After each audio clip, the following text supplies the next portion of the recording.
Well, good morning. This is Doug again, and it's Sunday morning, and I wanted to touch base with some of the things we talked about on Friday for the Friday group, and I want to make sure that I go through that again so everybody has it, and also it'll be there for the Monday group.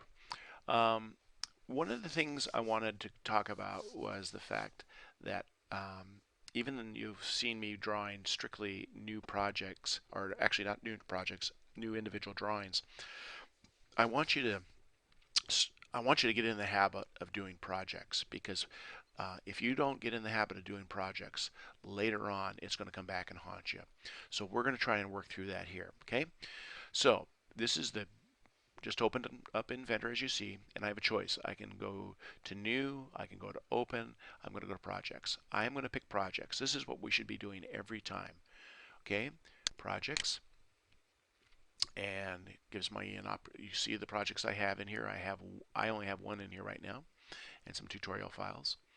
Okay, and they are saving them in my documents inventor file, and that's pretty important. We need to talk about that, and we need to set this up. So okay, so what I'm going to do is go new.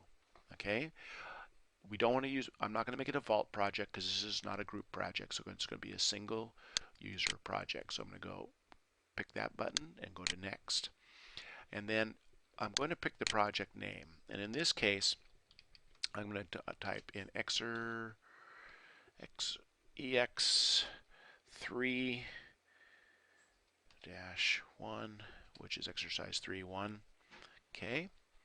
Now, notice right here where the project is going to be going to. It's going to be in the C drive, users, DHH, because that's my login, documents, inventor, and then the name that I just gave it is right there, okay? And this is the project file it's going to be creating, okay? And this is going to become very important once we start doing multiple part projects. Right now, it's not that important, but if you don't get in this habit later on, you're going to get really screwed up because what's going to happen is you'll forget, you'll be in individual making individual parts, and then you'll be trying to put them into a file folder, and they won't be able to talk to each other. It's so this is really critical, and I am going to save this. I'm going to let this save this to my inventor file on my C drive, and the reason I'm doing that, I will make copies of that later today.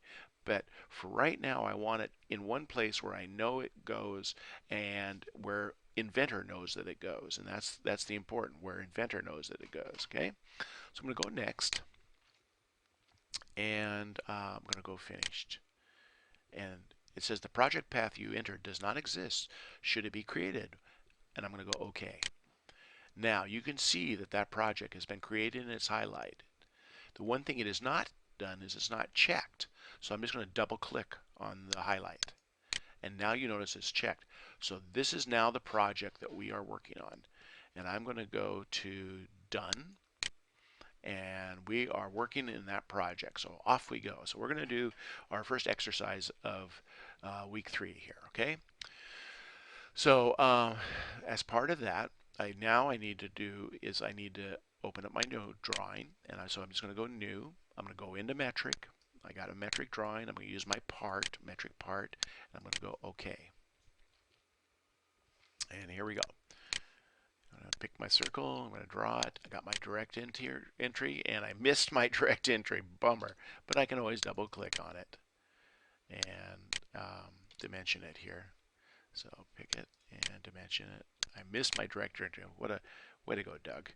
And my diameter on this initial circle is 60. So we'll punch that in. Okay.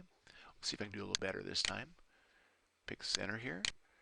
Oops, and look at I'm off. Look at that. You can see how I'm off. Okay, so you want to re-pick that. The O-snaps in Inventor are not as good as the O-snaps in AutoCAD. So you have to go a little bit slow because the way it works.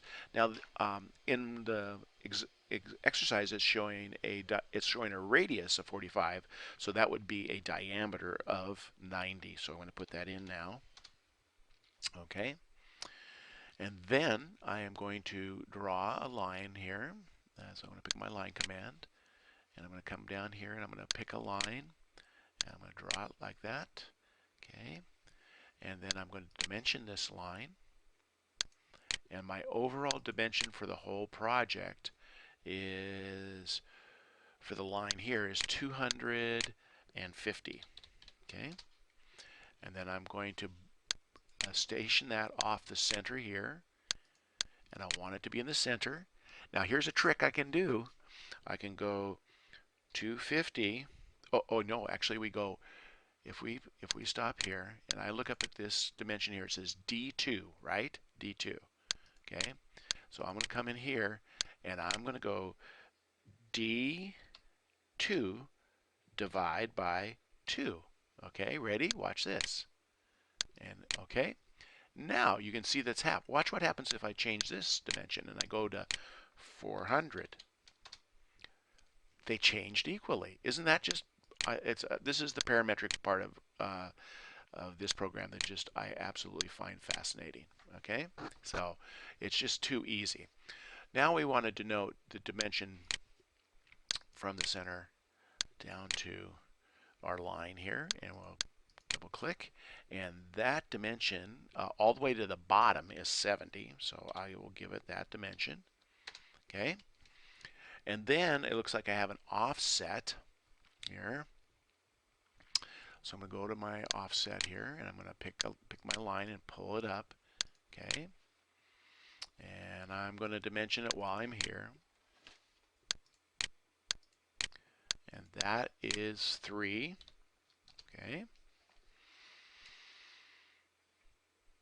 and then I'm going to offset that again, this one here, and bring that up. Okay, and I'm going to dimension that one from all the way at the bottom here, this line here. Okay, and that's 20. There we go. There's my basic shapes. Okay, I'm going to add in some other lines here just to get things going. I'm going to go to the quadrant, come down and pick the perpendicular. Okay, pick the quadrant, come down and pick the perpendicular. Okay, and then I'm going to bring this line down here to here. Okay, I'm going to pick this line here and go to there. Pick this corner here and go to there. And pick this point here and go to there. Okay, now I'm ready to do some trimming. So I'm going to go up to my trim command, pick this. Oops, what happened there? Okay, now why did that? And this trim here, okay. Let's zoom out here a little bit. Let's try this trim first. Okay, was able to do that. That's good. I'm going to try this trim here. Now we'll try this trim. Okay, we've got a problem over here. Something is not quite right. So what I'm going to do is take the dimension and delete it. Okay, I'm going to try and trim this again now. It was fine. Now I'm going to come in here and dimension this on the inside. Okay, and what I can do now, this is what you want to do, is you're going to want to go to equal. You want to pick this and this. Great. So if you change that, it'll change both sides. So let's do that just for fun. And let's go 10. And look at that. Okay. So I'm just going to do an undo to get back. So they're equal. I'm liking that. And then I'm going to go to equal again, and I'm going to pick this line here and this line here. And they are already constrained, so I just go cancel. So I don't have to do those two. And I think this is looking pretty darn good. I need to do a trim here. Okay. And one more trim, which is right here. And I think we are finished. So we've got a distance here. So now let's play with it parametrically just for fun. Okay. So I'm going to change this to 500. And let's see what happens. There you go. Now, there's one dimension here that we should be probably making equal, and that's going to be this and this. And I'm going to dimension those and bring that down. And that dimension is 25. Okay. And this is a way to check your drawing. This is a great way to check your drawing. Okay. Now I see I'm missing a dimension here. I'm missing this 70 here. So I'm going to go off of here and go to that corner. There's my 70. Now let's make it 100. Okay. Okay. Now you can see that these two aren't together, and neither are these two over here. So I'm going to fix those. I'm going to move this dimension line up here. Oh, do you know what's going to happen now? These two are no longer going to be tied together. So I'm going to put that back. Okay, so I'm going to go up here to equal. And I want to go here and here. Okay, great. And I've lost my distance of here to here. Okay, and make that 20. Excellent. Make this 70. Is my 70 still here? Nope. So I'm going to make that 70. Oops, 70. Okay, great. We're going to take this back to 250.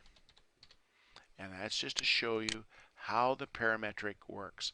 Now I know I have a really parametric model just because I have this ability to change one thing and everything changes equally. Let's just double check on this, and let's make that 20.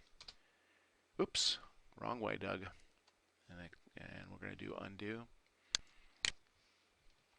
And that actually made sense because it was based on the fact that our we had a dimension here, okay? And so the only way it could go up was up. So if I just make this, how about we make that 6? There we go. Okay, so you can actually see that it's doing exactly what we want. Okay, and back to 3. And I think we're finished there. And I'm going to go right click, finish sketch. I'm going to extrude it, pick my object. I'm going to give it an amount. Let's see what 40 looks like. Okay. I think it's a little bit more than that. I'm going to go up here and get this to come up here so I can get it in the same ISO. Okay, let's go 100. And it's probably a little much. Let's go 80. And I'm only looking just to the book, trying to get something that looks sort of the same as the book because they don't give us a depth on these. Okay, I'm happy with that. I'm going to go OK. And that is how we're going to do exercise 3.1. I hope that was helpful to you.